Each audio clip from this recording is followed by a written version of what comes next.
I'll say it again. If you don't fail, you're not even trying. My wife told me this great expression.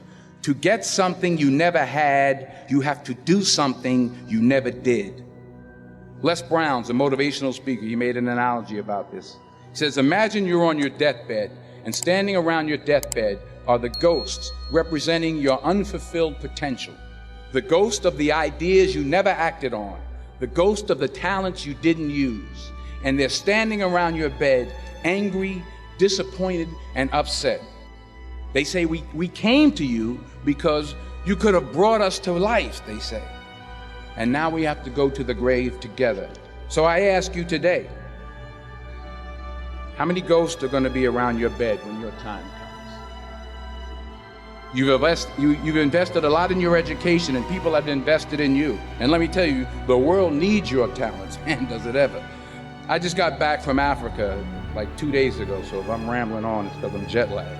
I just got back from South Africa. It's a beautiful country, but there are places there with terrible poverty that need help. And Africa is just the tip of the iceberg. The Middle East needs your help. Japan needs your help. Alabama needs your help. Tennessee needs your help. Louisiana needs your help. Philadelphia needs your help. The world needs a lot, and we need it from you. We really do. We need it from you young people. I mean, I'm not speaking for the rest of us up here, but I know I'm getting a little grayer. We need it from you, the young people. So you got to get out there. You got to give it everything you got, whether it's your time, your talent, your prayers, or your treasures. Because remember this, you will never see a U-Haul behind a hearse.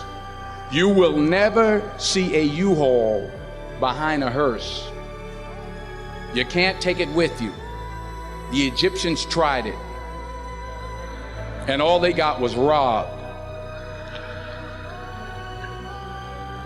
So the question is, what are you going to do with what you have? I'm not talking about how much you have.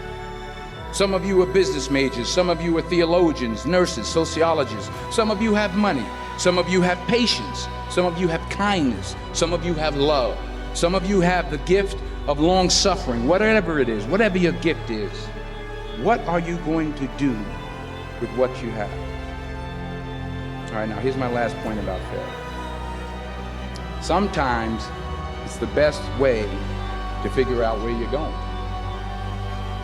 Your life will never be a straight path. I began at Fordham University as a pre-med student. I took a course called cardiac morphogenesis. I still can't say it. Cardiac morphogenesis. I couldn't read it, I couldn't say it, I sure couldn't pass it. So then I decided to go into pre-law, then journalism. And with no academic focus, my grades took off in their own direction.